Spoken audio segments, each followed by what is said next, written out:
You take the red pill, you stay in Wonderland, and I show you how deep the rabbit hole goes.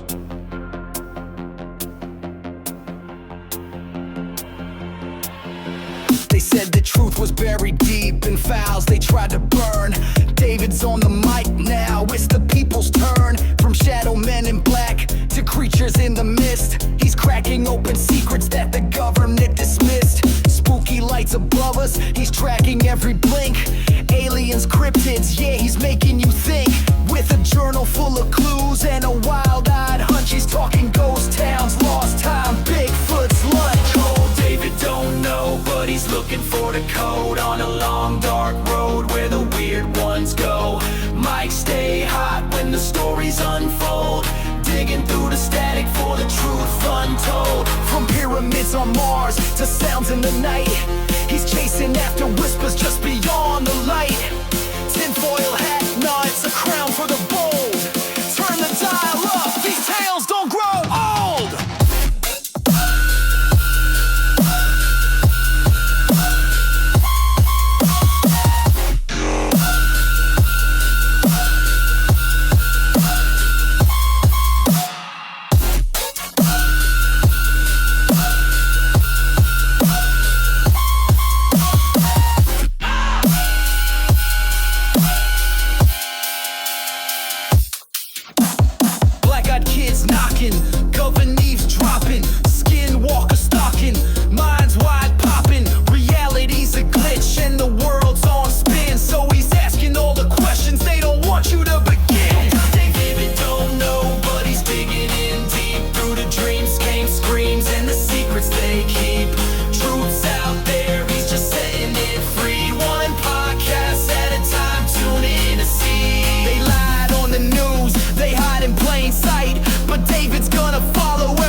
Hey, it's David from Down the Rabbit Hole, host of Dayvid Don't Know. This is episode 6. I want to talk a little bit about my surroundings. Things are different because we had some issues in our water heater closet / AC, blah, blah, blah. Leak. Got under the wood. Had to tear out my entire floor in my office, and so I had to move everything in here. And now they're gonna, because they can't match the wood flooring to the wood flooring that's out here, they're gonna tear up all my floor. And so for now, I'm gonna be in here, and I'm officially switching to this place. It's a much bigger place, much bigger than my little office in there. And well, enough about that. Episode 6. Guess what, guys? I got to do hypnotherapy. So we're going to interview Jonathan Robinson today. He is of the Instagram page Journeys into Past Lives. You know, he's a regression hypnotherapist. He specializes in past lives, and he talks about healing with that. So I did a session about a week before we did our recording, and we're going to talk about that. So that's going to be great. And we do talk about past lives, especially some children who remember their past lives. So get set for that. But right now it's story time. And I have a story from, instead of rideshare riders, I have a story from one of our followers on Down the Rabbit Hole. His name is Zach. I won't tell you his last name. Cool guy. He loves the channel, and his story is interesting. So I have it all written out here. So let me go ahead and tell it. But I'm going to be telling it. He wrote it to me, so I'm gonna have to remove the I and put the you know what I'm saying. So it starts off like this. He is a superintendent for a general contractor in the Dallas-Fort Worth area. On Halloween day of 2022, he started a project. I'm not going to say where, but the demo was uneventful. So it was a building. They started to demo. No problems, right? And this is interesting later. So remember this part. But once they started putting the walls back up, right, the painters and the sheetrock guys started reporting that people were messing around with their stuff. So they would be working all day. They put all their stuff aside. They'd leave. And then when they'd come back, everything was just scattered, right? So Zach went and talked to the security guards and said, hey, man, is anyone getting in? What's going on? Why are these guys, why is their stuff being messed with? The security guards said that they never saw anyone enter and they never saw anyone leave. So the entire time, the job site, after hours, nothing. So he really didn't know what to think. But fast forward to late January, early February, they're now installing doors. They're setting sinks and all that stuff. And so one morning, he shows up at 6:30 to meet someone. He's inside the suite. This is the 5th floor, by the way. There's a suite they're working on, and he heard what sounded like a kid or kids laughing, which is creepy as hell. I've experienced hearing a kid laugh, and it is frightening. It's frightening. So here's this. He says it was like in the back corner of the suite. So he walks to the back. He turns the lights along the way, and as he rounds the corner to the back hallway, which is a dead-end hallway, by the way, the doors slam shut. And so it's like the farthest away from him, they just slam shut. And then the sinks turn on by themselves. He's creeped out, right? He calls security, and then he gets out of there. Security goes up, nobody. There's no one there, and everything seems to be fine. And then when they came back down to talk to him, the security guards told him that the suite that they're remodeling, well, I'll just hold that to the end. Anyway, so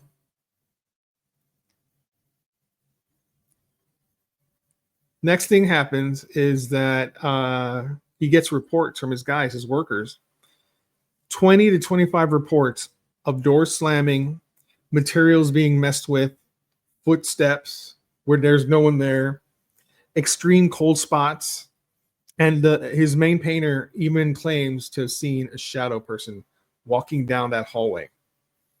Very interesting.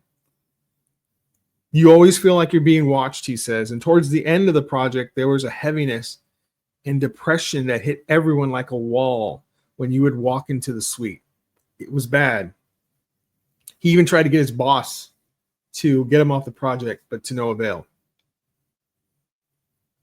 So he talks about when it's done, right? So now he's got to meet with the inspector. He gets to the building at 7:45. The inspector says he'll show up around 1:30. So while he's there, he's looking around and, making sure everything's in order for the inspection. And then he says he goes to the front, of that suite. He closes the door. He locks it. He jiggles it to make sure it's locked. It's locked. There's a little door stopper there. Puts that on. He walks towards the elevator, and then he sits in the little lobby area. He's like 30 feet away. An hour goes by. He's on his phone, what have you. He decides to get up and stretch his legs when he looks over and sees a door wide open, which is unusual because there's a door stopper there. So he goes over and he looks around. There's nothing to be seen. Closes the door, makes sure it's locked, puts the thing down, goes back. This happens 5 more times. After that, he just goes downstairs and waits because this is just getting too damn creepy. But before he does that, he goes in and takes some pictures for the website. And he says he gets up against the wall with his camera. And that's when he feels one of those cold spots, the sensation of a really, really cold drop in temperature. And he says he feels a hand on his right shoulder blade. And then suddenly he's pushed. And he's 260 pounds. So being pushed, it shoved him forward. It was a strong enough push. I mean, that's just not, it's not a thing that happens, man. So he just goes ahead and waits for the inspector downstairs. He says that after everything is done and there's now it's like people are using it, he goes to visit the reception twice. The first time, she tells him of the exact same thing. Door opening, the sinks are turning on by themselves, cold spots, what have you. And he goes later, in a much later date, and the reception tells him that they switched the door out twice because they thought it was defective. It just kept opening and shutting on its own. They thought maybe something was wrong. So now I'm going to go back to what he had said when he had the security guards go and check to see what was going on. He says the security guards told him that the suite they were remodeling used to be an end-of-life hospice care suite. And they also told him that the security guards refused to go to the 5th floor where he was at unless the sun is shining. And even then, they would take 2 security guards. That's how creepy this place was. So thank you, Zach, for that story. Excellent freaking story. I love it, man. Don't you think, because I was thinking about this story, there are a lot of horror, like haunted houses that when people come in, they move in, right? And then they start to change things around. It seems to irritate the ghosts that live there. And that's when they start to react. So I think this is a situation where they're like remodeling and it really ticked off these people at this hospice place who are still lingering, I think, in that building. Creepy story. Zach, thank you, sir. Excellent story. All right. I want to say we have, I'm hoping to get Jonathan Bettis on our next episode. He is in charge of the page Latinos Against Spooky Shit. He is a huge deal. He is hugely followed. And I just spoke with him not an hour ago, and we are going to be recording. So my hope is he will be our next episode, episode 7. And if you don't know who Jonathan Bettis is, look him up. Latinos Against Spooky Shit. He's everywhere, and he's hilarious. So looking forward to that. We're probably going to talk about Mexican folklore, maybe some San Antonio stuff. And let's get it on. All right, guys.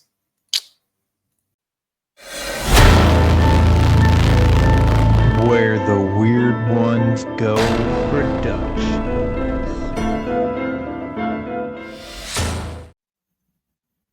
Hey everybody, it's David from Down the Rabbit Hole, host of Dayvid Don't Know. And today we have a very special guest. And I'm really excited to bring him on. His name is Jonathan Robinson. And he is a certified hypnotherapist specializing in past life regression. He guides spiritual seekers into deep states of relaxation to access past life memories, uncover soul patterns, and release energetic blocks, my bad. Jonathan has helped hundreds of people gain powerful insights, emotional healing, and a deep understanding of their life's path. And spoiler alert, I actually met with Jonathan last week and did this. So we will definitely talk about that. It was very interesting. And here we go. I'm going to bring him in. Everybody welcome Jonathan. Hey, Jonathan. Hello, hello. How are you, my friend? Never better. Thanks for having me on.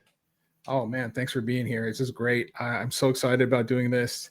One of my favorite topics, and one of the things I actually share on my page, is past lives. I love when people talk about it. I love it when children start talking about like the lives that they had before, and they don't even know how they're discussing it. It's so very strange, but they're like, before I was in your tummy, this is what I was doing, and they don't really understand it, but they're explaining it, and it's like very, very interesting to me. So that's one of the things I was hoping we can discuss today. But Jonathan, can you go ahead and I know I just announced everything that you do, but can you go ahead and tell us a little about where we can find you and about what you do, like further than what I said? Yeah. So I'm a certified hypnotherapist. I do Reiki and breathwork. I specialize in past life regression. Yeah. So from early on in my hypnosis career, I knew this is the direction I wanted to go. When I was in 2019, I was searching for answers of what happens after we die and what's our purpose. And I came across Michael Newton's work and Dolores Cannon's work and started reading, consuming all their work. And I said, but I'm a skeptic. So I said, if they can do that, I can do it too. So I learned hypnotherapy, and my friend said I would be a good bedtime storyteller. But I'm like, well, I don't know if there's a lot of money in that. So hypnotherapy was a way to use these natural gifts. And I started doing these sessions with people, and one after another, everyone started going into their past lives. And I just thought it was so fascinating that our mind can remember beyond this life experience. And the messages and signs they got were so deep and meant so much to them, that not just the curiosity, discovering what happened, but also the deep empowerment that they would get from relieving that trauma. So that's what I specialize in. I post a lot of videos on my Instagram on journeys into past lives, and meet a lot of spiritual people, and I just love connecting with people and helping them. That's great, man. So let me ask you right off the bat, man. What happens after we die? Do you have like some knowledge on that? Can you drop me some knowledge? Sure. So from my experience, there's kind of milestones or markers that we happens after we die or in between lives. So we've incarnated this time, we can do it again, and we've done it before. So typically what happens, from my experience, what happens after we die is we leave the body. We maybe even see ourselves down below us, and that can be confusing a little bit. So we're met with our spirit guides who are always with us, guiding us, and close loved ones, perhaps a grandma, mother, if they're passed on, an uncle. And we choose to go up to, it's not a destination, but it's more like a realm. And typically we go to a place of healing from earth trauma, because we occur a lot of earth trauma. Uh-huh. But a lot of near-death experiences report they feel so much more connected and better after they let go of the ego. The ego dissolves completely. That's our physical body and all of our attachments. They feel so good and connected. So they heal from the earth trauma. Then typically they meet with their spirit group, and that's a group of like-minded souls that vibrate at a similar frequency that choose to incarnate with one another to learn lessons. There is a life review. So we are our own biggest critic. I haven't found a hell yet.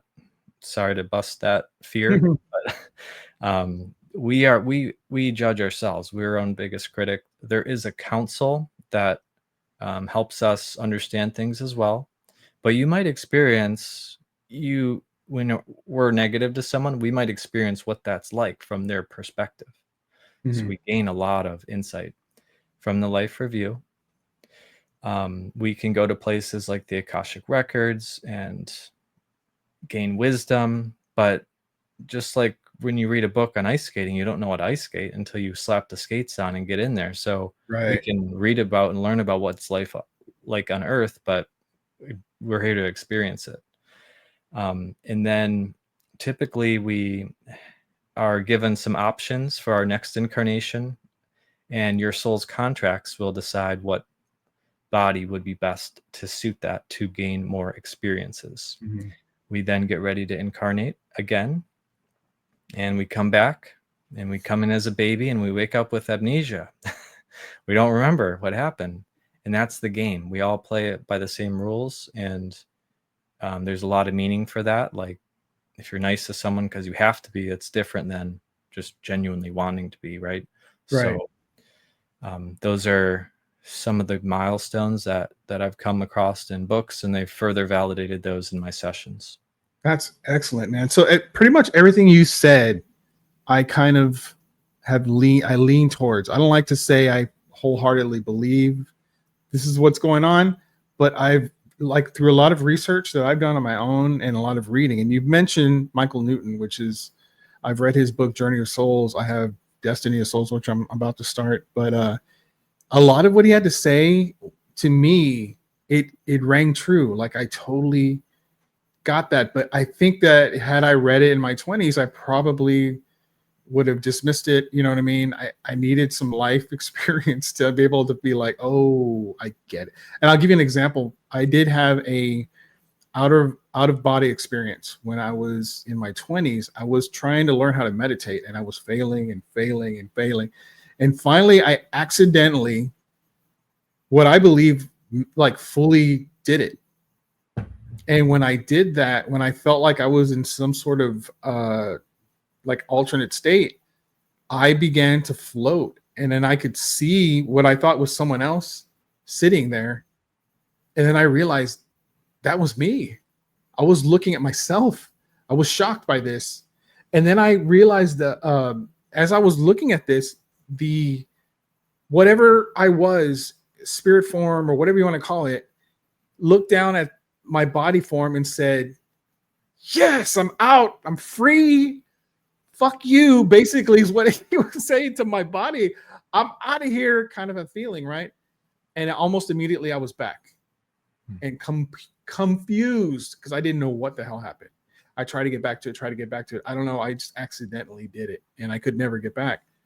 And Yeah, that's common. Well, a lot of people who do that say it's accidental. From the people I talk to, it's kind of it just happens spontaneously. For it to happen, I don't know how I got there. I wish I could go back because I enjoyed it. It was a nice, freeing, loving feeling. But I didn't understand that there were two different things that are one. I didn't understand that. I was like, why would I hate myself? I don't get it. And then I read Michael Newton's book, and it clicked. This is an entity that lives here that actually never really dies. It goes to the source and it comes back as another meat sack or whatever. And, like you said, is trying to learn what's going, like, what's the next step? What is, how do I level up? Has to go through these contracts, as you said, with the soul group. And it makes so much sense to me, man. It makes so much sense. Now I get it. Now I understand what happened back then. But like Michael Newton, he was a hypnotherapist like you are, right? And he wasn't like, this wasn't his whole, he didn't set out one day and say, I'm going to go and find past lives. He just accidentally fell upon it, right? Yeah. He was mostly a therapist. And then he read Erickson's work, which is and Milton's work, which is a well-known hypnotherapist back in the day. And he was getting fed up with one of his clients that kept on coming back to him. This client tried everything. Abdomen pain is what he had. And there was no root cause. There's no thing from this life. And he went to many doctors. And finally, in his 9th session with Michael Newton, he got him into a state of hypnosis. He says, bring me to the source of your pain. He went to the Civil War. He was stabbed in the side with a bayonet. Oh. That's where the abdomen pain came from. It was a deep trauma inflicted wound with emotional scar, and that's what carries over. A lot of times people have birthmarks, fears and phobias from past life traumas like that. Right. And it makes total sense, because if I recall the story, he went to the doctor before he saw Dr. Newton, and he was trying to figure out why this was happening. Why am I feeling this pain? And the doctors couldn't find anything. He said, there's nothing wrong with you. You're totally fine. But he still felt this pain that he carried with him. And Let And me ask you, did he after the get rid of session, it? yeah, after I was psychic. After the session, it was gone. So Yeah. that's the power of these sessions too, is the subconscious tries to protect us from getting hurt again. Mhm. And that emotion gets trapped in our body. There's a well-known book, Body Keeps Score, all therapists have to read. And it can happen in childhood and we can carry it to adulthood. But what I found is it could also happen further back than that.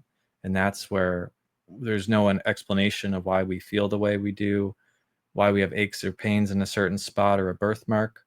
And after the session, we can learn the lessons, leave the hurt behind, clear Mhm. that emotion, and we feel, much clearer, much better. That's really interesting.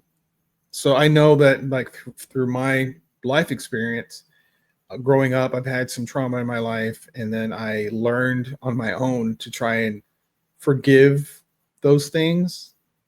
And it wasn't until then, because I know throughout my 20s, I was angry. I was very angry from what happened, and I couldn't get past it. I couldn't get past it. And I did want to get past it. So I tried to figure out, how do I do this? And I had to forgive and let go. And Yeah. once I did that, my life improved. It was like you were just releasing all this stuff. So it makes sense to me that if this is real, if you can carry something to your next life, then yeah, that makes absolute sense. And so I know from reading this book, which I highly recommend. I highly recommend you pick this book up, called Journey of Souls. And so I just got a message. Sorry about that. Here it I highly on. recommend it too. It was the first one I've read. Uh-huh. And Yeah. after that, it started my journey of exploration. And Michael Newton's very clinical. So Yes. for the skeptics out there, there's two main authors, Dolores Cannon and Michael Newton. Michael Newton's very clinical, records everything, very skeptical, and he's just reporting on what's happening. He's not Right. embellishing anything. Dolores Cannon, great story time books. There's so many stories of off-planet lives, mythical creatures, and she's more metaphysical, but Mhm. I'm kind of in the middle. But I'm having sessions that are having very similar stories as her and him. Right. So it kind of validates it. Also, they were both doing this for like 40 years and they didn't know each other. So they weren't like collaborating or Isn't that weird? yeah. I love that you said that you're right in the middle. I love that, because I'm very familiar with Dolores, and when she talks, it's like everyone really listens, but it is more of a spiritual approach. And Michael's, when I read the book, I was kind of surprised, because he's saying, this is what he asked, and then the client says this, and then he says this, and I thought, okay, this dude's scientific. He's letting you know exactly how it went down, which is a scientific approach, and he's not influencing it in any way. Dolores tells you she knows what's going on. Michael doesn't really know, so he's just reporting it. And he also did say that there were people that go to other worlds, not just Earth, when they reincarnate. They go to other worlds and become birds that live for 2 days or something strange. Like, it's so weird. But the way he talks about death, I found fascinating. So, for example, let's say a traumatic death of a car accident. The way it works, according to what he has found, is that when this accident happens and you die, you're not really there. It's almost like you're already out of your body as the death takes place. And so then you go into the tunnel that everyone talks about, right? There's a tunnel where you go into heading towards the source. Here's what I remember, Jonathan, and correct me if I'm wrong, but this is the very interesting part to me, because I think this is where the kids who come back remember. But there apparently is a field type of deal that you go into, that you're shot with this kind of energy blast that is cleansing the like your life that you just lived. It's cleansing whatever is there.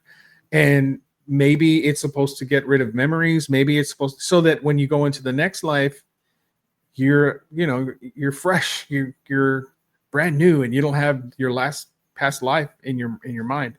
So Yeah, there's a lot of reasons. Some people are like, well, why don't we just remember, everything? It'd yeah, be so much easier. But us humans, we hold on to things, especially grudges, relationships.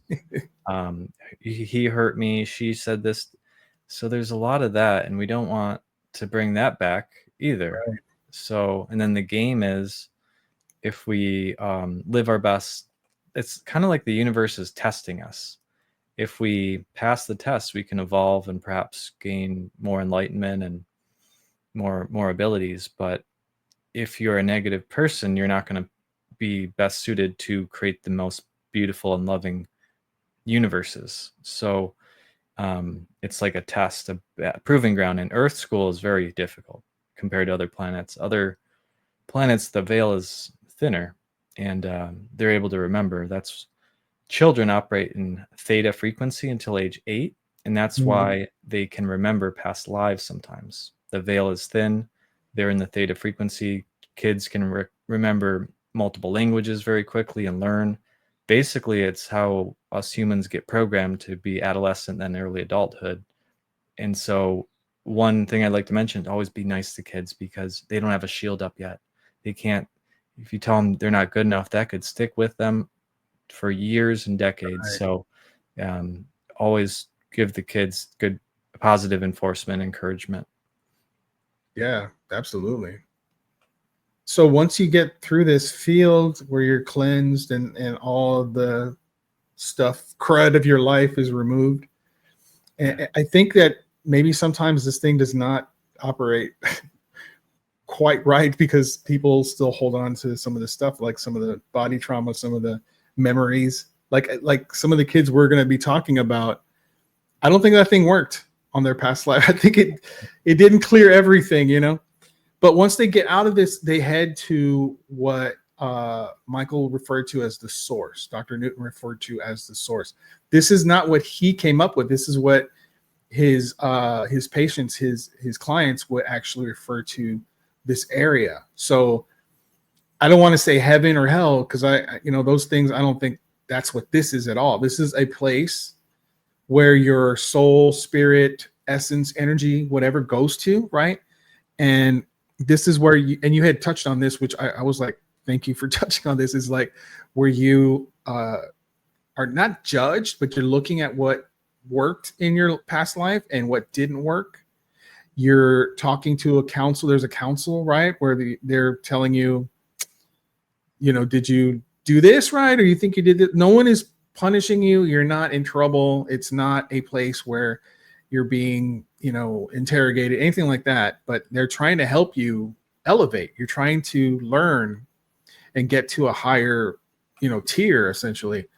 And this place, the way it was described, Jonathan, and tell me if you remember this, but he always mentioned crystals. Whenever anyone talked about being in these rooms at where the source is at, there's these crystals. And it was like these big crystallized rooms where there's tables and like a big circular table, people sit down or whatever. Or at another point, you go and you meet your soul group, right? And you see your soul group, and they tend to be people that you remember from past lives. Like someone that is your ex-wife or your wife or your brother, Daughter, anything. And it's so nice because you recognize them and you're happy to see them. And this place is filled with love. It's just like bathing in constant love. And they're beings of light, but they can make their face resemble what you remember. And then you can see that, oh, it's this person. Oh, I know you, right? Yeah, they present themselves in a friendly manner, so Right. they can change forms, so you recognize them and are loving toward them. Because This place some just of them, sounds some of them might look like they're not from Earth, because Right. before Earth was here, if our soul's eternal, then we might have been look different. Like we're from Palladium and Arcturian or Sirius, but we'll get into that Yeah. in a little bit. Well, But it's interesting to me. Crystals was really interesting because Yeah. I had so many sessions with people that go back to Egypt in its prime or Atlantis, and they were using crystals to, one, they would use the Reiki, and I think everyone can do Reiki and meditate, guys. I think everyone can do past lives. Sometimes you don't even need a guide, but it's sometimes it's good to have one in case something unexpected happens and to clear some of that energy.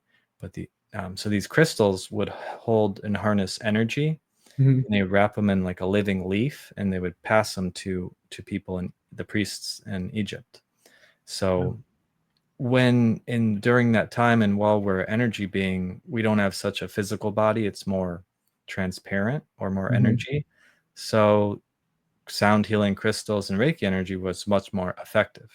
So yeah, we're still going toward the Aquarius and Golden Age right now. Oh, okay. Yeah. It's fascinating, man. And being able to see people that not only you knew in a past life, but several past lives.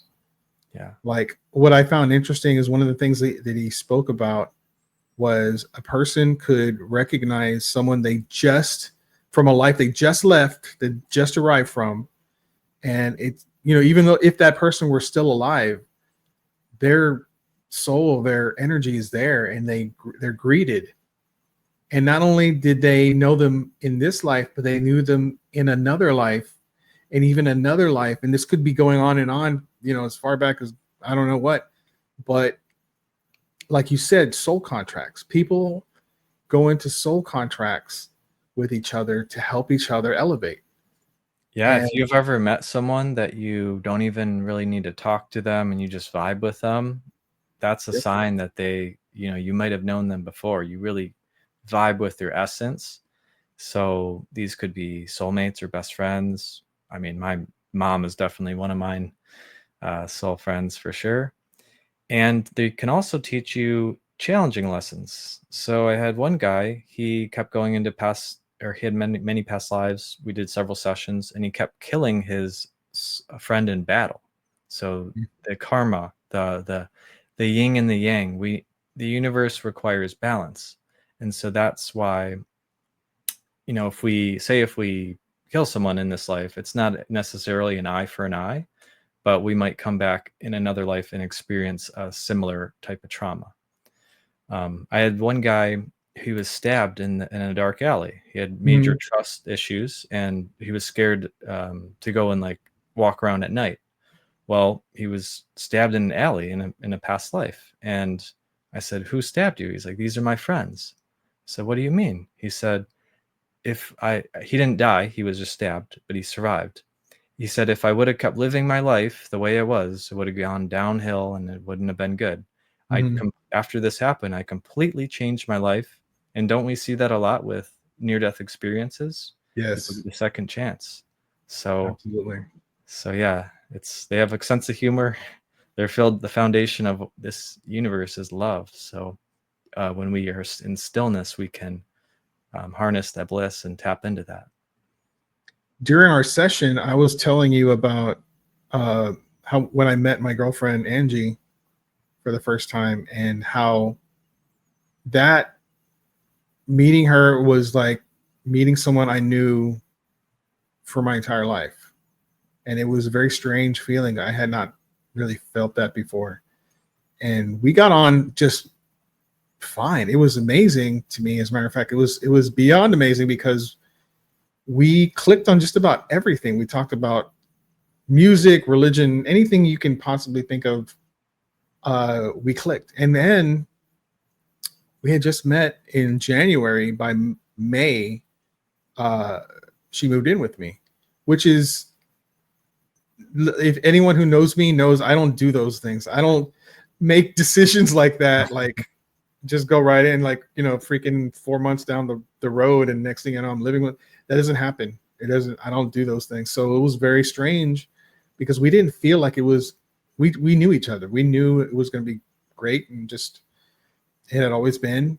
And then I started to think, I I know her from somewhere else, man. I know her not just here. And I couldn't understand that. I was trying to like, and she's the one who told me, read this book. And Oh, it, really? yes, she Okay. turned me on to Journey of Souls because she lost her son, in 10 years ago, as a matter of fact. He was 21. And grief it's rough. Yeah. And so she was trying to find answers, and this book helped her. So Mhm. then going back to what I was saying in the source, right? You said you mentioned spirit guides. That spirit guides, and you can have several, right? It's not just one. You can have a few spirit guides. But can you explain a little bit about that? Have you ever come across a session where someone is talking to their spirit guide or trying to get access to that?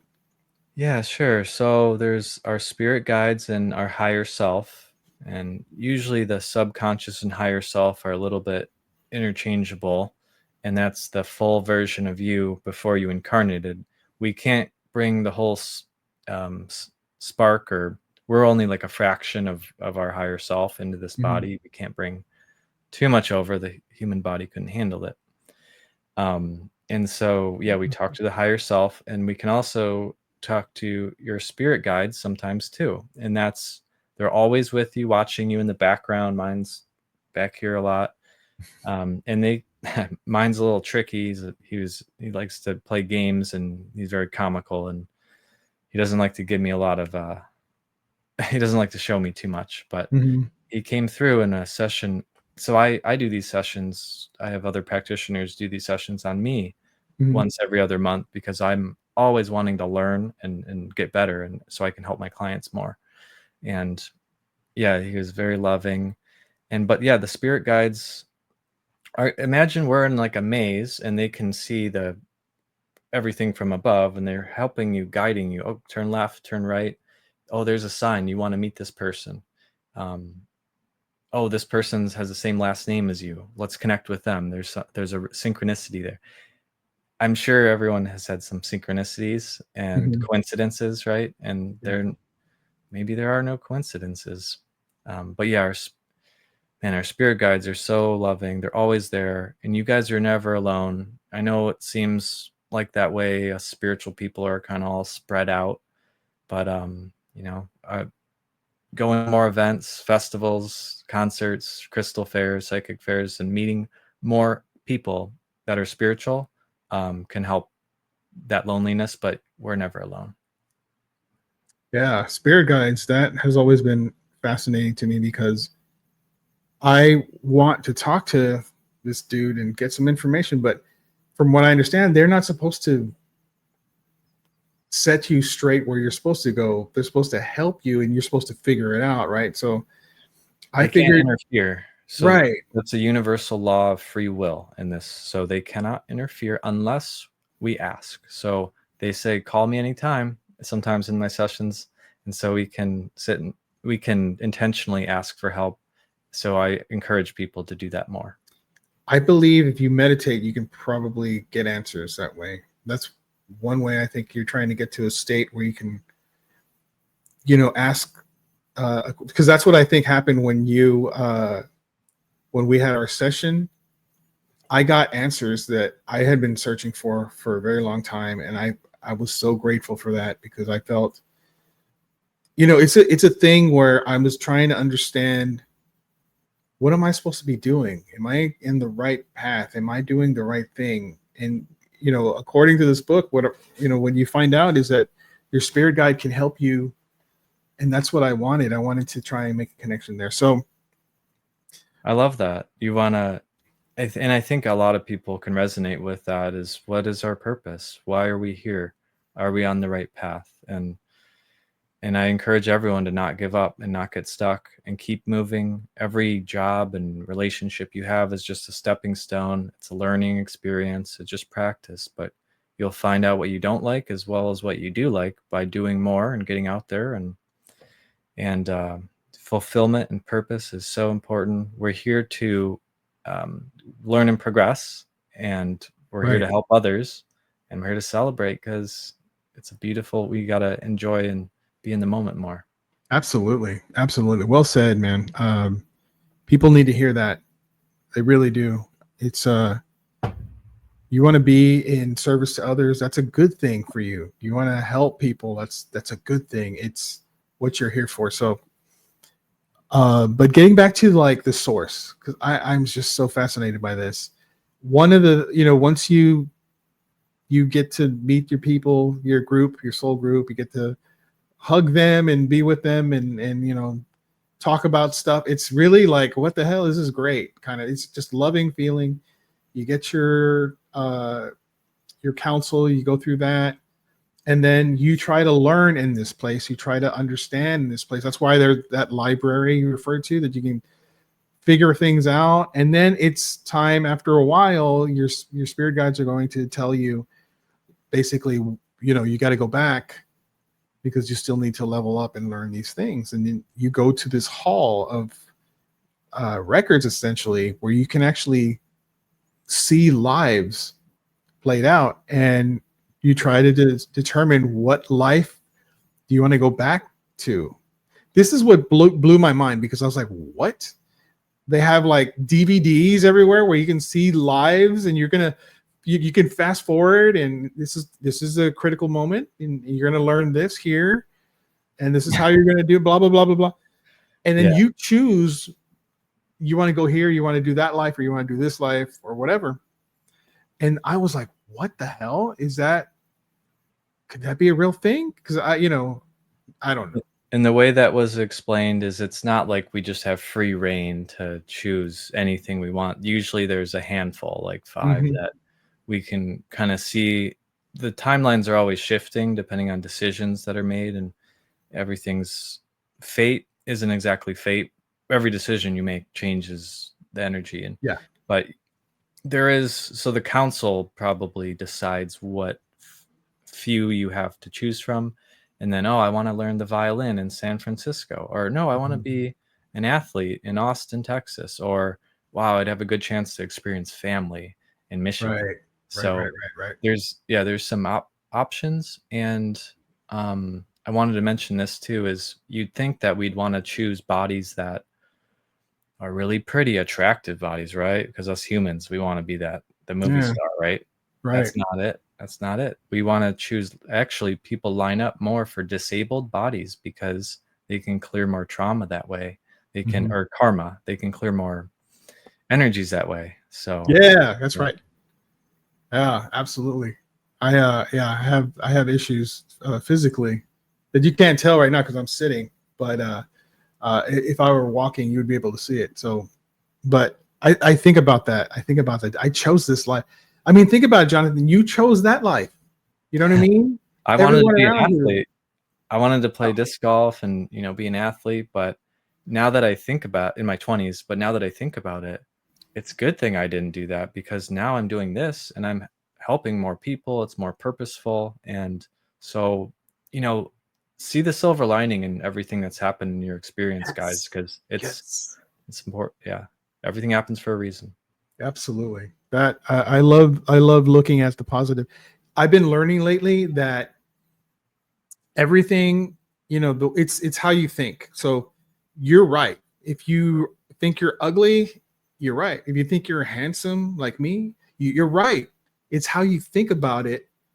And you can actually choose to be angry. If someone comes up to you and tells you something that you don't like, you can choose to be upset about it and react to it, or you can just choose not to react to it and not be upset about it. It's your choice. And I say that a lot. I try to do that, and it's not always the easiest thing to follow through on, because you're living a life, right? So it's not like that's always on point, but you can practice it and get better at it, and that's what I try to do.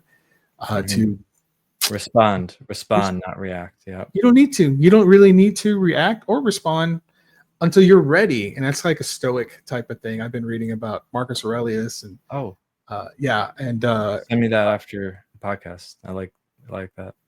What's that? Send me that book after the podcast. Absolutely. Yeah. It's called Meditations.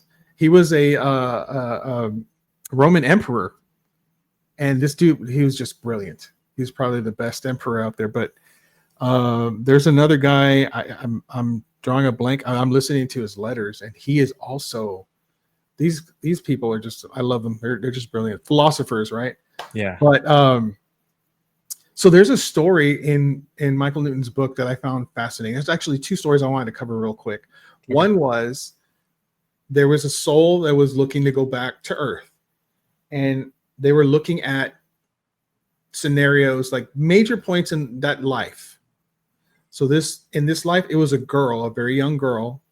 One of the major points was she's riding in a carriage, like a stagecoach type thing. You remember this? Yeah. And at some point, she's going to play around the door, fall out, and get ran over by the wheel. And it was going to change her life in a way that was going to help her level up. It was going to help her help other people. And so she chose that life, right? And it was very interesting as she's talking about it under hypnosis. I don't know if it was a guy who was talking about this past life or a girl, I can't remember, but talking about this life, there was a moment when it was coming up to the time that she needed to fall out, and she didn't want to. And so she was urged, basically helped to do it. But I was amazed by the fact that they were talking about, had she not done it, she would have missed that opportunity. So like you said, it's not really, everything changes. So she would have missed the opportunity to do that.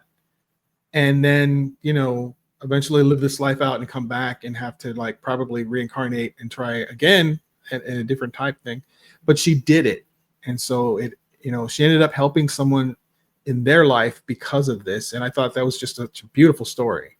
Yeah, she was like 11 years old, and she was riding in a carriage, horse and carriage, and she kind of was not pushed, but helped to be curious to like look over the edge, but she slipped and fell, and the carriage ran over her legs and disabled her.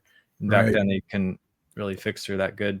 But because of that, she was a teacher. She taught, and back then they needed teachers a lot. So she was a really good teacher, and she probably helped so many people, being a teacher. So that was really interesting, because he really grilled or really questioned the SC. Like, did you push her?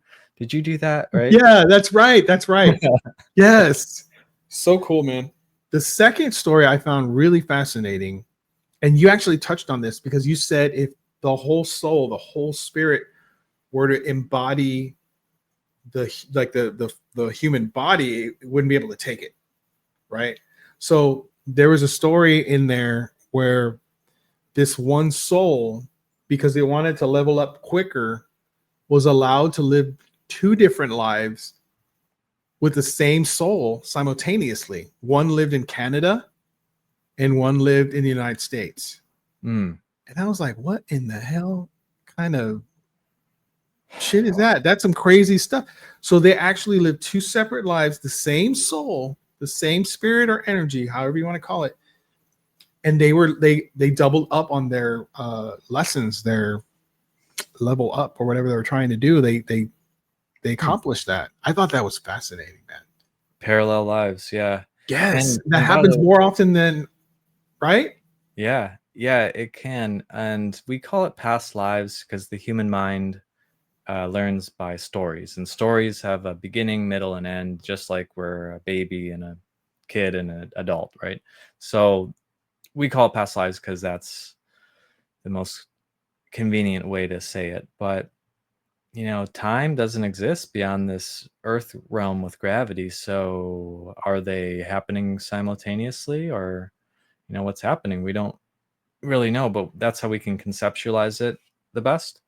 But I had a lot of my sessions are pretty wild, but I had one session with this lady who was kind of a famous person back in the life, and then we went to another life, and she went to a life as a extraterrestrial on a spaceship, monitoring Earth, monitoring her current incarnation. Whoa. She had blue skin. And so these abductions that happen, most of them are friendly. I think they're checking on their own kind, doing some downloads, helping them and putting them back. right? If they wanted to wipe Yes. us out, they could. There's no way. And they're just like there's good and bad people. There could be good and bad beings of higher dimensions and stuff. So Right. let's Right. not label them all as bad. Yeah. So so she was like monitoring her current incarnation, and it was pretty wild. That blew my mind. And so yeah, to learn faster, we can choose to do that.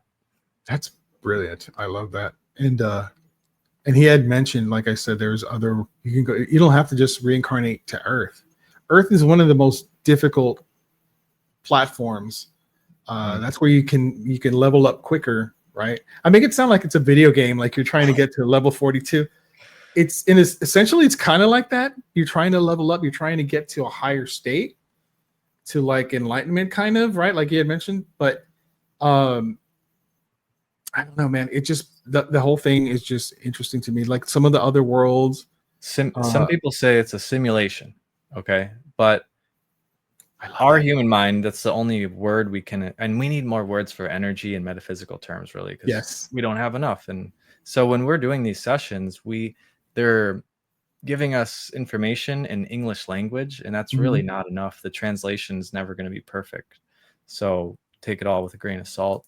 But it's the most loving, spiritual, well thought out simulation you could ever possibly imagine. It's not just The Sims or Grand Theft Auto or something. Right. So yeah, but there are glitches, people. There are glitches. I've seen them. There's magic, there's glitches, there's there's unexpected things that happen, there's forces that we don't know of. People say, I'll believe it when I see it. I'm like, all right, can you see love? Can you see emotions? Oh yeah, it's good. You can't even see Wi-Fi. You can't see a lot of things. So can't see gravity. Can't see it. No, can't see. But go up top of a building and see if it works. It probably does. Yep. It's just a theory, though. Yep. But how you and I met. I had posted a video that was about one of these kids who was remembering something, that he was remembering things like he was an actor, he was in a movie, he was a producer, he had a daughter, he had a house. He could tell, basically what street his house was, what name he was, his actual name. He could say the car he drove. It was just an amazing story, and I posted, and you had commented on it, and then we started having a conversation about it. And the name of the young man, who is now, I think, a lot older and has forgotten most of what he had talked about. Yeah, Ryan Hammonds. There you go. Yeah, Ryan Hammond. So everyone out there, there's something called Children's Past Lives, and that is Jim Tucker out of the University of Virginia has 2 books. He's studied thousands of cases, and the parents are like, my kid's saying something, but it doesn't make sense, but he keeps repeating it, and he thinks it's important. So Ryan Hammonds, I think he was he was a movie director, and he was able to identify himself, and a detective questioned him with like 60 different questions, and he got like 58 of them right. He had missed one of the questions, and one of the questions was the age. It was different. But then they come to find out that he had lied on his whatever to be younger. Yeah. And he was actually the age he said he was, it blew my freaking mind. How can he know this? There's no way he can know all that stuff, Yeah, it's mind-blowing. And so kids, like I mentioned, are in theta frequency all the time. So sometimes they can recall things with and actually a lot of people, deja vu, flashbacks, dreams. I had someone, they saw the scene in the Titanic where they were locked in the jail and they couldn't get out. Gave him a flashback, and then we did a past life session, and he was in the Roman times. He was a servant of the king, but he was rude to the daughter of the king. So they sent him to fight in the Colosseum. And they made his family watch in a cage in a jail. They watched him die. He got stabbed in the back with a trident, right where his birthmark is, and it's very itchy there. That's strange, man. Right, yeah. So So if you guys have flashbacks or dreams or glimpses and memories, we can do a deeper dive with a prolonged theta frequency hypnotic state and gather more information that's could be important. Can you talk a little bit more about the theta frequency? What is that exactly? What does that entail? So the frequency of hypnosis, or it's the frequency all channelers and mediums operate in, it's theta. It's right below dreaming and right above deep meditation. So you're almost asleep, and the pineal gland is activated. There's DMT release that can help you. That's how we dream, guys. We the DMT in our mind. But in a lot of dreams are, we do therapy every night when we dream. I had some guy who was avoiding a difficult situation. He would dream of being chased, and we have a lot of stress in our life. So it's actually like therapy. There's a lot of goobly got going on when we're dreaming. Oh yeah, definitely. Write down your dreams. Do a pillow letter. Pillow letter is getting answers from your dreams, from your higher self. You made a mention when you meditate, but you could say, "Dear dreams, I would like to know, and I would very much like to know about this, this, and this. I love you," and your name. Put it under your pillow. A lot of people report finding answers after that. What? Really? I'm Yeah, gonna try that, dude. I'm gonna try that. Just like these sessions, we have to be intentional, or else the Mhm. subconscious doesn't know where to guide us. Every time I've written down a goal, I blew it away. I achieved it because it crystallizes it for the subconscious to pursue. You don't need to know how you're going to get there. You just need to know what you want, and the subconscious and higher self will guide you. So, so yeah, the theta frequency, it's a very, so in this frequency, your conscious mind is away, steps aside. It's called the critical factor. And the subconscious mind is open to receiving suggestions that can really change your lives. And this is a skill. This is something you want to do. You want to, because after age 8, we learn through repetition. You have to do something. You don't learn by reading or watching really, but so we learn through repetition the best. It sticks with us that way. So in that state of theta, we can really let go of limiting beliefs, traumas that affected us. Someone told us we weren't good enough, that could stick with us, love, grief, and things like that. And we can gain confidence, self-acceptance, and clarity on who we are. Because we're always running a program, and it could be a good program, which is I believe in myself. But for a lot of people, it could be, I'm not good enough. I can't do it. So when we get a chance to relax and reset, like a meditation or a guided hypnosis, I do a guided hypnosis almost every day for like 20 minutes instead of meditation. And just like when you start a computer, it works more optimally, so does your mind. We need to get that rest and come back. So you cannot get stuck. You cannot, just like you couldn't get stuck napping or meditating. We go in and out of it 12 times a day. And highway hypnosis is when we're driving. Have you guys ever driven on the road? Maybe you're listening right now, and we are thinking about a thought and we miss our turn, or just we're going on autopilot, right? Yes. Watching a movie and we cry. We know we're not there in the movie, but it's we feel like we are. So that's how I describe it.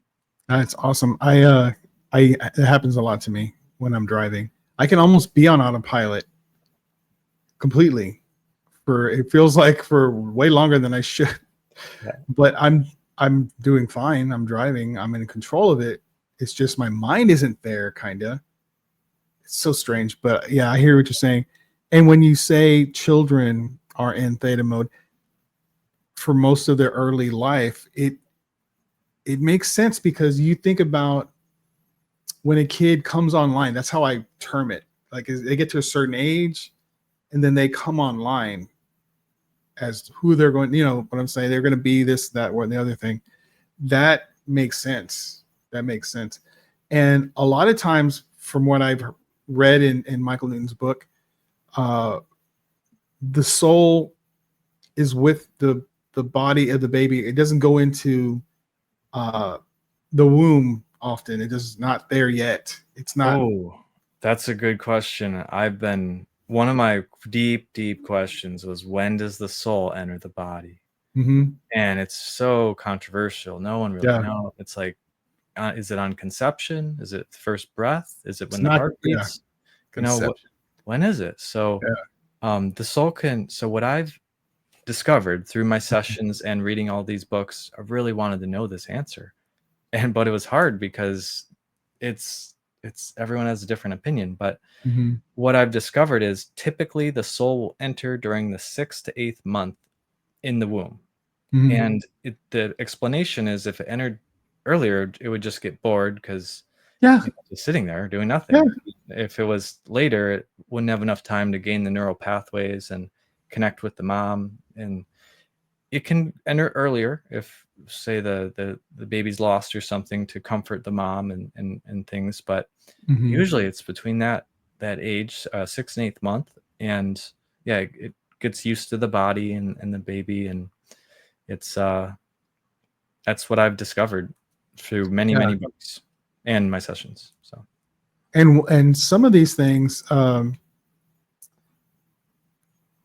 I saw Newton basically say that on some occasion it'll be like you said, 6 to 8, and even after birth, they they'll leave the body for a while. Because there's nothing really going on there in theta mode. They're kind of learning or whatever. They don't have to be there, so they just take off and go to Mars or wherever they go, and have a good old time.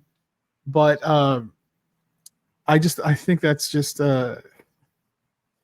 because that's kind of what happens when we dream, right? If I'm not mistaken, if you're asleep and you're dreaming, doesn't your energy, your soul take off for a little while, and there's a long strand that connects you, and that's why some of your dreams are so freaking bizarre. It's like you're on autopilot, essentially. yeah, right? So yeah, we wake up too fast and we're like, whoa, wow, back in the body. very strange. So yeah, I love that. And by the way, some similar concept to that is like, you guys can imagine jumping in cold water. It's like shock. It's like, whoa, this is cold. Yeah. Well, if we die suddenly, maybe it's a murder. That's how ghosts stick around. They are very emotional. They don't think it's fair what happened, and they don't really know what happened. And we have free will, so they don't have to go up. So sometimes, especially if it's a murder in an old house, they will haunt the house for a little bit, and we can clear that with Reiki or intentional energy, and communicating with them on a deep level of, hey, this is what happened. It's okay to move on. It's your choice, but you can move up if you like. And so it's always a choice. That's how some people view ghosts. That's interesting. I love that. Oh, and that's what I was trying to remember. In Michigan, in most states, there's a law that says you have to say if someone died in the house before you buy the house. Right. My It's a law in cousin, most places. right? And so why would that be a law unless there was something behind it? Right. So, reasons. So my cousin moved into this apartment in Florida, and she kept on having these weird dreams, really weird dreams. And she's a news reporter, so she looked up. Someone died in the house 6 months before she moved into the apartment, and they didn't tell her. And so she told the people, and they moved her to they doubled the space of her for the same price, and as long as she wouldn't report it on the news. So. Yeah. So that, from what I understand, if you die in that circumstance, because I've heard this, and I've been really intrigued by this. There's a story, Jonathan. I don't know if you've ever heard this, but there is a theory that from aliens. So there was okay. Let me go back. There is, from the Roswell crash, there was a being that survived, and there was a woman who was a nurse, was there, sent to him to see if she can help him. Well, he communicated with her, and he gave her details about, what the whole thing with souls, because one of the things about aliens, or the Greys especially, is that they're fascinated with the fact that we are containers for souls. They don't know why that is, and they're trying to figure that out. And they're, it's a big deal. And one of the stories is what was told to this woman, and she relayed this whole story out, was that we're trapped here. This is a prison, and that we're constantly being reincarnated because our souls are in a prison of sorts.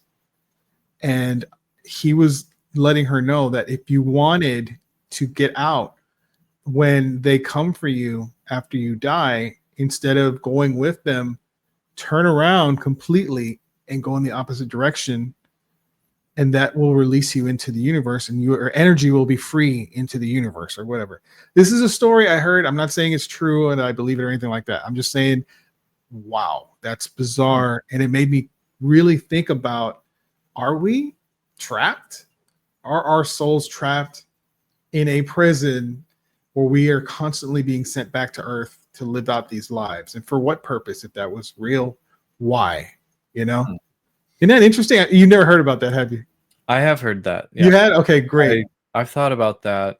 It's never came up in my sessions, that's the case, but they're and so these grays are, I believe, are androgynous beings that can't reproduce. They're like clones. They don't have a soul like we do, so they envy us. They want our DNA so they can try to become more human. But yeah, that's there's some weird stuff going on with the moon. It's the only moon that doesn't spin. It's really made out of weird material. It's there's some weird oldest stuff. rocks are on the surface, which is not a usual. It's not a real. It's like that never happens. Oldest rocks are found below, not on top, unless you're drilling, and then you're bringing out. So yeah, the moon is a very strange thing. I would love to have a whole show just talking about that because it's so bizarre. Yeah, I've read a few books on the moon, and it's like a satellite. It wasn't always there. It's just perfectly placed. It's the same size as the distance is perfect. Who knows? But this is a prison planet. I don't fully buy that. I know there's probably, one of the questions I think everyone should ask is who runs the world, and the deeper, bigger questions in life, because if you go to a casino and you always lose and you don't know why, well, the bigger picture is the house always wins because it's a setup. Yeah. Well, what if there's kind of a group of nefarious beings or people that have a very specific narrative that they're spinning, and the first thing you would do if you ran the world was control the media, right? That's right. You control the narrative, you control people's perception over time slowly. So that's if we didn't, people that are easier to control are people in suffering. If we're just trying to survive and get by, we can't be in a higher states of consciousness. Hawkins scale of enlightenment, when we're fed, our root, sacral, and solar plexus chakra are the third. It's kind of like Maslow's lower hierarchy of needs. We need to have those needs met before we can go up and transcend and be more creative and loving. So if they keep us in a state of suffering, then we're not going to be able to transcend as easy. So I can see how there's like a setup going on where it's hard. But what if they're feeding off of what we're giving them? Like if you're suffering, what if that's what they want and they need is human suffering to be able to, God knows what.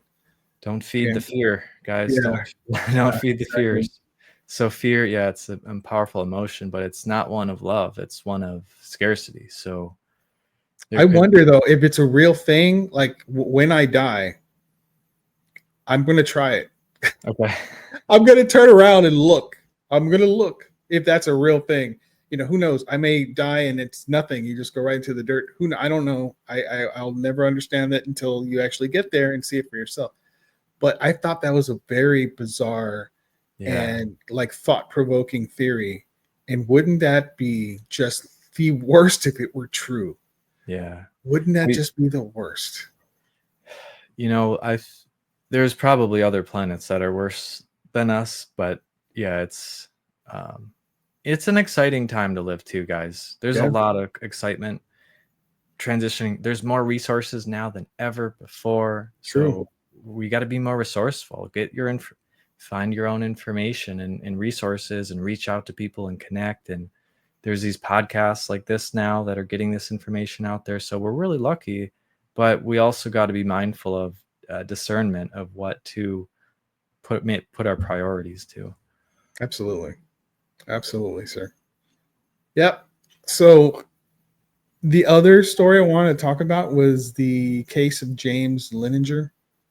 Oh yeah, the good young one. boy who was talking about he was a fighter pilot in World War II, and he was shot down by the Japanese at a particular location and ended up dying. And his case was almost didn't come to light because his parents were very religious people. And what he was referring to, what he kept talking about, he was 2 years old at the time. He just kept saying these things and they were just confused by it. And when they came to find out that maybe he was talking about a past life of his, they shut it down because they don't believe in that stuff. That was the thing they didn't want to believe in. But he was insistent. And not only did the father find the ship that he was stationed on in World War II, that it was a real ship. The name, it escapes me right now, the name of the ship, but his dad said, was that a Japanese ship? And he goes, no, it was American. The kid is saying it's an American ship, like he was upset about that. And come to find out it was an American ship. And there was a man named James also that was a fighter pilot on that ship. His best friend on the ship was still alive. And the father was able to contact him. And it was just mind-boggling how that actually happened, that he was able to find out what actually happened to this life. Because he thinks he lived it. Yeah, and that story was featured on Netflix Surviving Death series. Yeah. 6 episode. They talk about near-death experiences, seances, and this story was on there.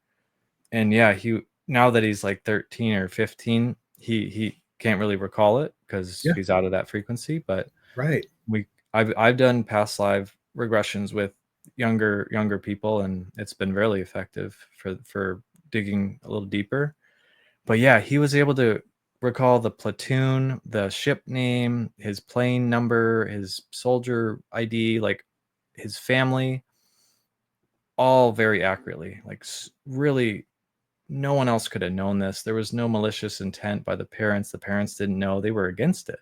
So right. they weren't going to go with it. But yeah, so these our children's past lives are incredible. There was, want me to mention one more that I think was pretty cool? Sure. There was another one where it was in a different country. It wasn't America, but one day there was parents and the kid were walking in the market, and the kid just looks at some guy and says, "You're the one that killed me." And this guy's face got white as a ghost. And the parents said, "That was weird." He's like, "You buried me in your backyard." Oh, They went to the backyard. They found a skeleton with a bash mark. A skull was cracked with the axe. So they found the physical evidence of this past life. And, how can some of these things just aren't explainable other than, can't. Yeah. He just came out and said, "You." Oh yeah. Wow, that is just, I don't know, man. I can't explain any of this. Listen, I don't understand it. Is it real? I mean, the proof is there. They're providing the proof, and they're not making it up. I don't think they are, because there was, like, in the James Linenger case, some were saying that, oh, you took your son to a museum that had the plane, because he called out the plane that he flew. He called it out. And so people were saying, okay, well, maybe you took him to that museum and they had that plane there and whatever. And so the father actually looked it up and saw that, yeah, they did have a plane there, but it wasn't there when they went to visit it. It was moved or whatever.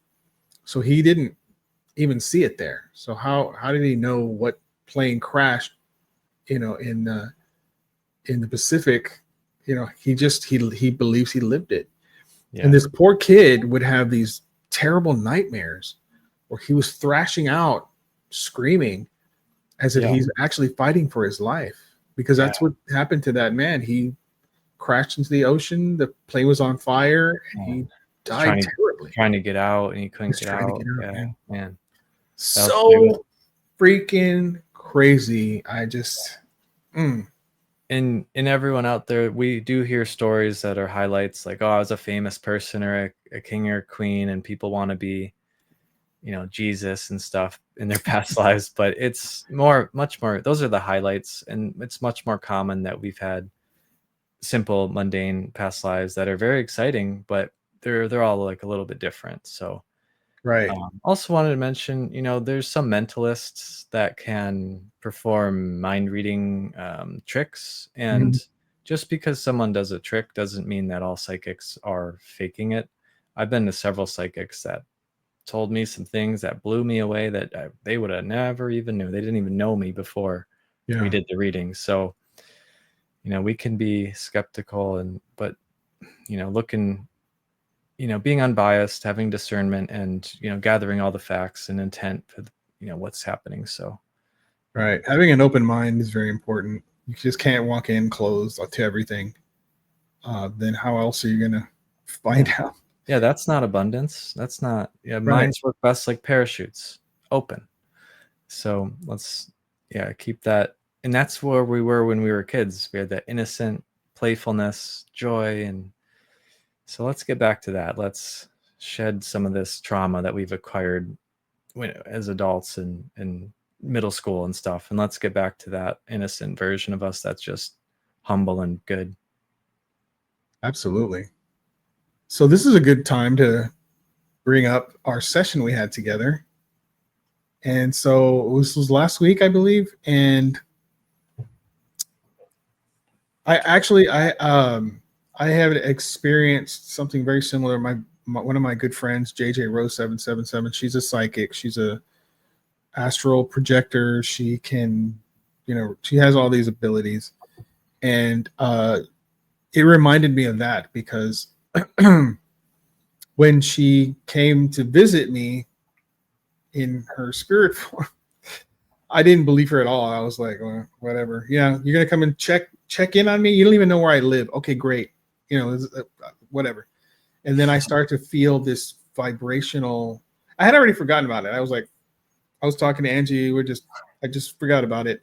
And about, I don't know, it was like a couple of minutes later, I started to feel this vibration that started to cover my entire body. And I forgot. I didn't know what the hell was going on. And it turned out it was her. And the way she explained to me is she got into my aura, she was looking. She was doing a spot check. And when she did that, it's like her energy and my energy, and it just made me vibrate. It was so crazy. And I'm a believer now, but from her for sure. So, when you said you need to get into like a comfortable place and so I went to my bedroom, got on my bed, and we started. I was feeling in the very beginning, because, your voice is very relaxing and the way you talk, it gets you to a nice, comfortable spot. And I felt like all this similar vibration. It wasn't as like strong as with JJ, but I felt like a vibrational kind of a thing over my whole body. And I felt very relaxed and very comfortable, very safe. And I'm not a king, apparently. I'm not a pharaoh or wasn't Einstein, which I was like, damn it.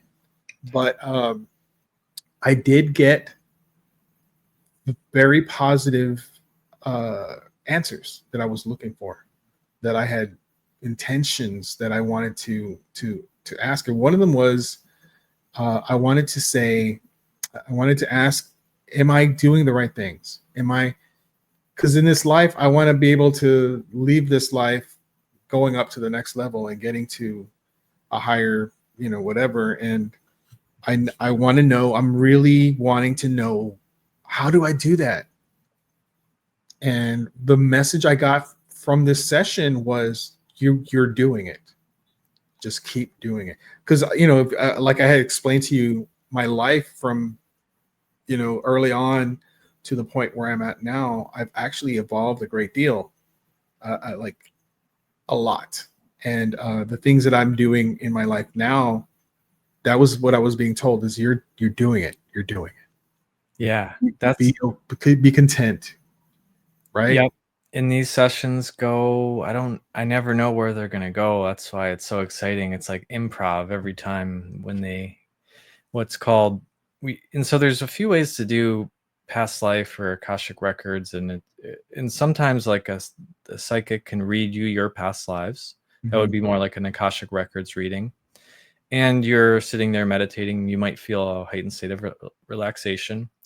When I do it, or most hypnotherapists, or we're just doing a meditation, guys, that's really all hypnosis is. So during the meditation, you're experiencing your past lives or moments that are important or scenes as a daydream or a dream. You're seeing, feeling, or knowing what happens in these significant moments. And based on your intentions, your higher self will guide you to the right moments that will help you most and progress your current life most now. You might see different past lives in 5 years from now based on your intentions and where you're at. So your questions are really important. And so you asked those brilliant questions. Such a beautiful moment when you met your significant other for the first time. You said your heart felt so loving, and that's typical of a session to feel those high vibrations. Yeah, it answered that question. What was that? Why did I feel that? And you meet all these other people and you don't feel anything. What was the difference? Why was that? And it was like, because that's a soul contract with this person that you have. And you know what? What's interesting? I've known Angie for 6.5 years now. We've been together for 6.5 years. This month, 6.5 exactly. And congrats. Thank you. And it's just, I'm able to, I wouldn't be doing any of this. I wouldn't be on a podcast. I wouldn't have, down the rabbit hole and very lucky in accomplishing the things I'm accomplishing without her. Because it wasn't until she came into my life that I started to be able to go to a higher level. I'm an introvert, and I've said this many times. This is not my normal life. I would not be having a conversation with something like this on a podcast. That if you knew me back then, you'd be like, "There's no way this guy could do that." I've actually spent years just at home doing nothing. You know what I mean? There's like 2 solid years after I got divorced that I actually just was a hermit. Me and my dog Charlie, we just stayed in home all the time. I would go to work and I'd come back, and the weekend would be just us watching TV. That was wrong. I was wrong for doing that. And now I'm in a completely different place. And I think I understand more because of the session we had. It helped me understand, I feel at ease because I'll be honest. I was like, what am I doing? What do I need to do? Am I doing the right thing? Am I doing the right thing?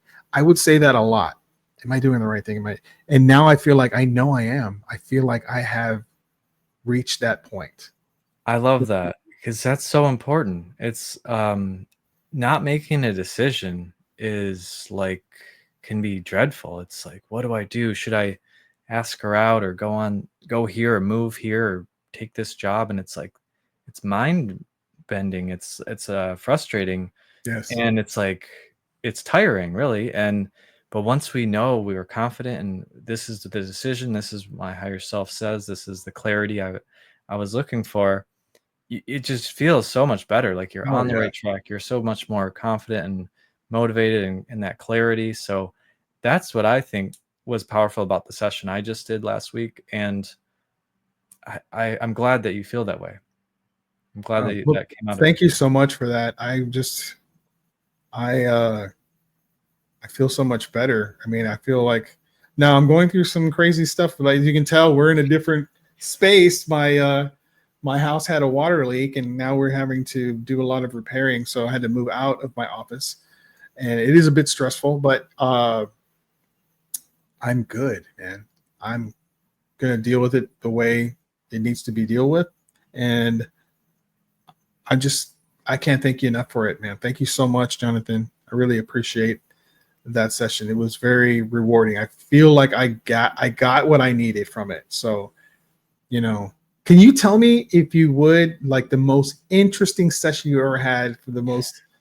Did you ever see like a pharaoh? Did you ever see like Adolf Hitler or something like that in a past life somewhere? Wow. I've had a lot of interesting sessions. I'd like to tell you about the session I just did last week. And the reason this was so interesting is because she didn't know about any of this stuff before the session. And then after the session, so during the session, she was on a first scene when she came off the cloud or out of the meditation to we go to the first scene, which is usually she'll describe the landscape, or if she's male or female, or how she's aged and stuff like that. She was on a boat at sea, and there was like on a boat. Yeah. There's a war going on, or cannons and stuff. Yeah. And then she jumped into the water, and she like swam under the water, and she realized she could astral project. So she was astral projecting through the water, and she found a big city under there, big city. And there was cannons going on, and the water was murky, so she couldn't see. So I said, go to a spot where you can see better. So she goes out of the water into the sky, and she saw a pyramid with a big eye on it, like the third eye, like the dollar sign, or the pyramid that's on the dollar. Was the pyramid on land, or was it up in the sky? Or she said it was floating. And then there was a bunch of beings like trying to block her from getting to it. Okay. And so she's like got scared, and she went away from that. She went to, I'm just going to list off the places she went to, because this doesn't happen every session, guys. This is kind of a really unique person. And so she went to the moon. She couldn't go she went to the back of the moon, and she tried to go to the moon, or inside the moon. There was a big onyx wall blocking her. And that's very common with other psychics. I validated this with a few psychics afterward. Is there's sometimes like a force field that's blocking us from certain places. Area 55 she went to next. She didn't even know about that. I didn't even really know about that. I don't know about that. Dayvid don't know. What's Area 55? It's like in New Mexico or Mexico. What's it called? It starts with an A. It's a Spanish name. But she went there, and she couldn't get in because there was, again, that wall blocking her. And psychics say that happens all the time. There's like energetic force fields. There's psychics that are on all the time that are protecting the president, these places, and they'll notice you're coming, and they'll shoo you away, basically.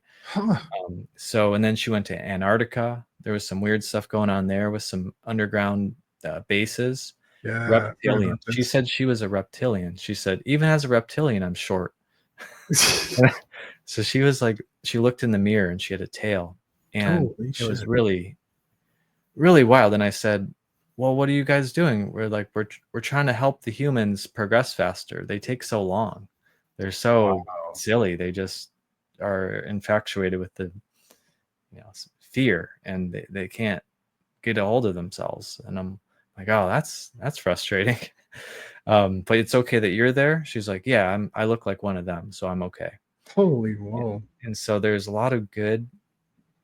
They don't even like that word reptilian, but there's, I forgot, draconian, Golu, or I forgot the name. But then she went to Sedona, Arizona, and there was a portal there. She went to Saturn. There was some weird moons and rings there. There's one weird ring. And then she went, she went to the moon, Saturn, Antarctica, Area 55. And after the session, I'm like, oh, and then she mentioned remote viewing. And that's something that you probably know about too. Yes. That would be a cool podcast idea. While you were talking about this, that's exactly what I was thinking. Is this person remote viewing, but in a past life? That's crazy. Yeah, she was going all over the place. And I think it was astral projecting. and this is very rare, guys, so I'm just it's a highlight. But Mhm. she didn't know about any of this stuff. She knew nothing about this stuff. And before, in her last session, because she did a 3-session package with me, she was a scribe in Egypt, and she wrote the Book of Magic, which is an actual book. And she actually has it ordered now. It's on her way to her house. And she She wrote the Book of Magic. yeah, the Really? Egyptian Book of Magic. She wrote it, and so it's on her. She's going to receive it soon. And she was like, "Yeah, it's my book. I wrote it." During the sessions, sometimes we're very snappy, or "Yeah, it's my book," depending on Yeah. what mood they're in. That's amazing. That was a cool session, yeah. But a typical session is we land in a place, whether it's the desert or a forest. Maybe they're an indigenous person, and they have Elizabeth Carson. I just did a session with her in her podcast, and she went into a life as a Native American Indian. And the reason she went there, because there was so much love. She was going through some stuff, and so she needed to feel that at that moment. That was important to her. She was looked up to this medicine woman in her past life. I And saw that. Yeah, I she saw was that. oh, cool. She was a leader of her community. And then she became the medicine woman and guided her community and through shamanistic rituals and gave advice to people. And she just said there was so much love. They celebrated, they partied. They were like such a good community. They're tight knit and they're very spiritual. And she needed that. And that's so cool that she did that. And then at the end, her death scene, she didn't die. She chose to leave her body. She meditated like those monks do in Tibet. Mhm. And she chose, it was a celebration, and she chose to leave. And it was just like really, really amazing. That's very interesting. Like, part of me is like, I want to know what tribe are we talking about, and that's like the half of me that just needs the scientific answers, but the other half is like, there's no need for that. It's not about being right about where this is or whatever. It's about healing, right? It's Yes. about healing. Yeah, I love that you said that. Yeah, it's not important whether you're famous or whatever and exciting. Yeah. You get the healing, you get the messages, intentions and answers that you're looking for, and you that sheds the grief and the burdens and heaviness, and you feel much lighter and transformed in clarity afterward. Mhm. That's what's important. We Yes. can't look up. There was no internet and newspaper kind of a long time ago, so Right. it's really hard to find information. Exactly. I was in Virginia. No, she doesn't know that it wasn't Virginia back then. Yeah. So So what I'm still trying to do is in a past life, I buried treasure for myself in this life. So what? I'm still looking for that. Bro, No, I'm just kidding. hook a brother up. No, I'm just kidding. So listen, Jonathan, thank you so much for being on. I have one more question, but I just want to say I thank you for not only the session, but for being on the show. After you answer this question, you just one more time, let everyone know where you can be reached, because I highly recommend the session with Jonathan. It is beneficial, especially if you're looking for something. If you're trying to find something out, it's really, really nice. Okay. So my last question, Jonathan. Hypnosis in person versus online. Is there a difference? Like, if you come down and we get to do the hypnosis in person, would it be a deeper sense, or what? What do you think? It all depends. Some people find it strange to have a stranger like in the room that they might not know that much yet, and they don't know what hypnosis is, and it's like an office, and you have to drive there in traffic. And other people find that at the online, and at most of my sessions are online, people can actually relax deeper in the comfort of their own safety of their house. As long as you have good speakers or headphones, the acoustics is an advantage of in person because you can hear my natural voice with a good, sound. But after the first minute, your eyes are closed, whether you're in person or online. As long as you have good headphones or speakers, a lot of people find that in energy work, and with Reiki, a few thousand miles is nothing compared to the vastness of the universe. So the energy is going to be there. So that's not a concern. So yeah, most of my sessions are online. I find it works just as good, if not better, for certain people. Ooh. Other people want to be in person. You can come fly to me, but it's cheaper that way. Nice. And so is there a myth? Because, anytime I see it or I hear about it or watch it on TV, it seems like the people that are under hypnosis are controlled. And it seems like they're not controlling like they don't have their own will and they're under this person's control. And it seems like, is that a real thing, or is that? No one can make you do anything your moral compass wouldn't do.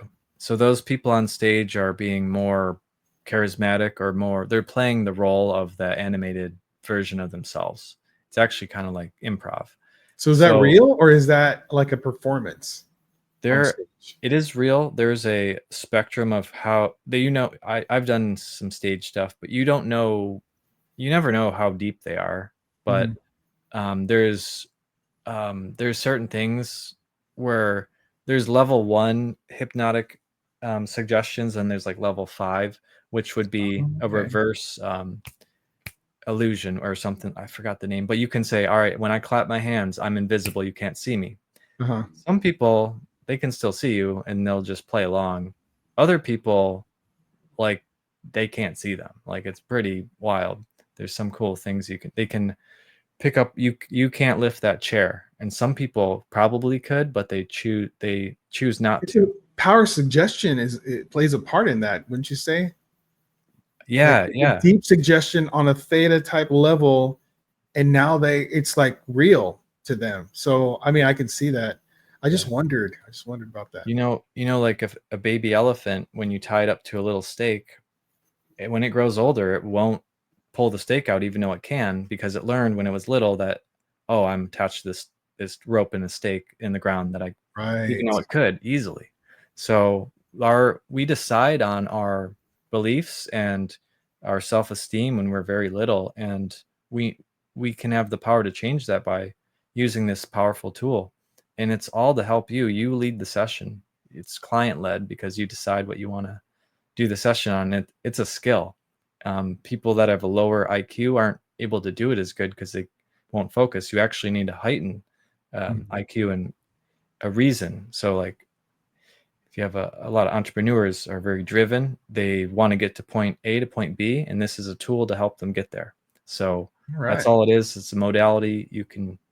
So many things out there, guys. You can do Reiki or breath work or sound, it's just never stop. There's so many resources out there, and don't let Hollywood, skew your perception of this amazing thing. It's just like a meditation, but it's for a specific reason, like stop smoking or weight loss. So it's so valuable, and I find it very efficient and effective to help people. Absolutely beneficial. So, Jonathan, thank you so much for joining me. It was a pleasure having you here. I had a great time, man. I love that conversation. It was just, I love that. And so if you could, let me know where we can reach you. If anyone wants to reach out to Jonathan and, see if he can set up a session, because it's beneficial, guys. I'm telling you. Yeah, Journeys into Past Lives. I think you'll put the link probably in the description, but my website, journeysintopastlives.com. My Instagram has an underscore between each word, journeys underscore, etc.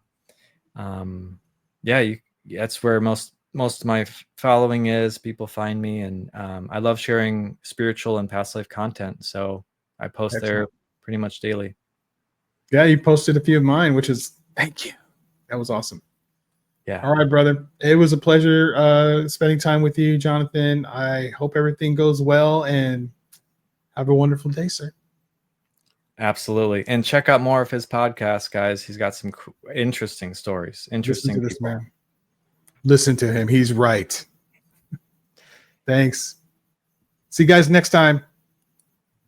All right, guys. That's the show. Before you go, I just want to let y'all know that hopefully episode 7 will be with Jonathan Bettis, Latinos Against Spooky Shit. It's gonna be freaking awesome. Also, I hope you enjoyed this one because I really enjoy past lives. That's a big thing for me. I was hoping to get hypnotized. I was hoping to go back and see my past lives, and I know I did some amazing things in my past lives, but it wasn't for me, man. I wasn't able to get there. That's okay. I really believe Jonathan has a really nice ability to put you in a theta state. I found that beneficial, so it's definitely going to try it out. He did say something about you need to be intelligent to be able to. I'm not so sure about that. I looked it up, and it's more if you're it might get in the way. I really tried. I was really I really wanted this. I really was looking forward to it. And I was into this. I wanted to see what my past lives were. And it just didn't work out. I don't know why, but I did enjoy it. I did feel that it was beneficial. So just want to let everyone out there know, definitely give it a shot if you want to try it, right? So what I would advise is look into it, do some research before you make that step. Try to figure out if this is for you, kind of thing. Is this what you want? It is a healing process, so it's something that Jonathan will tell you, that Jonathan Robinson I'm talking about. It's healing. That's what he is about. So take everything with a grain of salt, right? Try to understand that there's a purpose for everything. So do your research, okay? All right, guys. Do me a favor, get out there, watch me on YouTube. My YouTube tag is Dayvid, David from DTRH, Down the Rabbit Hole. David from Down the Rabbit Hole. Look it up. It's spelled right there. So look it up. Go go share. Subscribe to my YouTube page if you could. If you can, and you're a supporter of the show, go and listen to it on Apple Podcasts. Give me a 5-star rating, please. Give me a review, a very glowing, positive one. You would help out the show immensely, and I would greatly appreciate it. I went ahead on my Down the Rabbit Hole on Instagram. If you are part of my broadcast channel, I have given out mugs. I have given out t-shirts. I'm going to continue to do this. I just think, those people who support, I really do appreciate it. I'm going to give out some stickers. If you haven't subscribed to my Instagram, go for it. It's really cheap and you get extra stuff. So extra videos that don't get shared out anywhere else. So definitely do that. I have merch, you guys. Look at this hat, man. Look at that. Yeah. See this stuff behind me? Come on. I got t-shirts. I got mugs. I got all sorts of stuff. Look it up. Go to deeperdowntherabbithole.com and you can find all that stuff. You can find all my podcasts and everything that I do. I don't just do this. I do other stuff. So definitely find that out. All right, guys. I will see you for episode 7. Thank you again. Good night.